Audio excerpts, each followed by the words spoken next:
Good afternoon, guys. I hope your Friday afternoon is going well. If you're new to this channel, my name's Mark Grego. I am a writer, vlogger, and photographer in that order. Stick around. I hope you find this of interest to you, and I hope it perks your curiosity so that you take research and adventures into your own hands and create your own videos as a result. Today, I am in the Beaver Cemetery. Again, I know some of you guys are getting tired of me filming here, but there's so much history that's contained in these grounds that I just want to preserve that. And it is my intentions to preserve it, and that I spark interest in other people to take it from there, from what I show and convey, and then it goes to the next level because I'm such a history lover. So let's get started with that, and I'm going to show you 5 unique individuals that are buried here, all within walking distance. So the next time that you find yourself here in the Beaver Cemetery and you're walking here and you're looking at graves, remember this big prayer house that you see here, because that's where these people are reposed at. So let's start with this grave here, grave number 1. And for those of you who are familiar, I did a video on this man, in loving memory of Philip James Davidson. Doesn't say in loving memory, I'm saying that. Lieutenant, 39th Infantry, 1st Division, United States Army. Born May 26, 1891, killed in action August 5th, 1918 at Fismes in France, which was one of the most deadliest battles in World War I. Mr. Davidson, thank you for your service and your sacrifice. You will be remembered. Next grave. This should be of considerable interest to people who are familiar with Fry glass. Henry Fry was a glassmaker, a world-renowned glassmaker. His glass factory is in Rochester, Pennsylvania. And if you're familiar with Fry glass, you know that it is of extremely high quality. So he is buried here, Henry Clay Fry, 1840 to 1929, and he is buried along with his wife, Emma Matthews Fry, 1842 to 1884. He was a Civil War veteran, served gallantly in the Union Army. And like I said, if you are familiar with Fry glass, then you know that this glass is highly sought after. If you go on eBay, you're going to see some pieces that are quite expensive. So I did remember a person in Beaver Falls that had a whole entire curio of this man's glass. It was probably worth well over $100,000. Over the years, I've often wondered what happened to that collection. Anyway, this is Mr. Fry's final resting place. Look up Fry glass. You'll be amazed. Let's go across the street again, because I get a lot of questions about this one, and I want to show it to you very quickly. This next stone belonged to a very prominent attorney, both criminal and civil, in the state of Pennsylvania. His name's Lewis Taylor.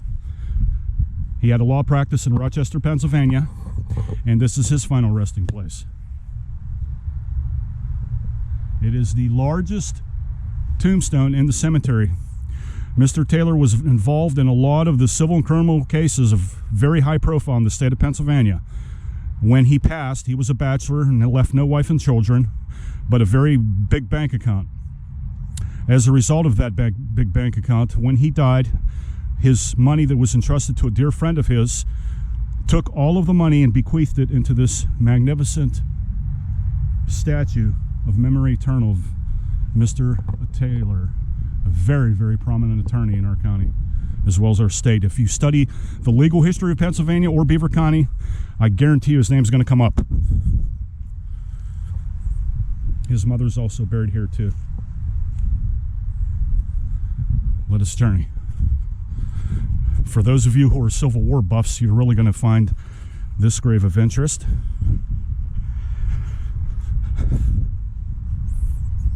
To say the least, because there are so many interesting Civil War graves in a cemetery. I've lost count over the years. But this one holds quite a heavy plethora of significance.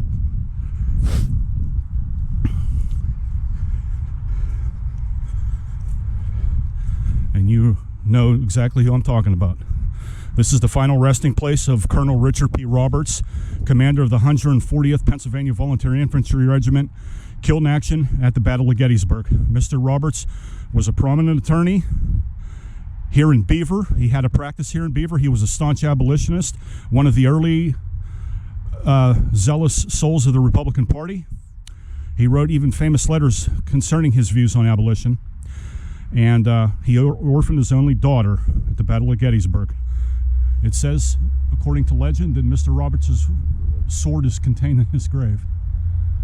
But this is the final resting place of Mr. Roberts.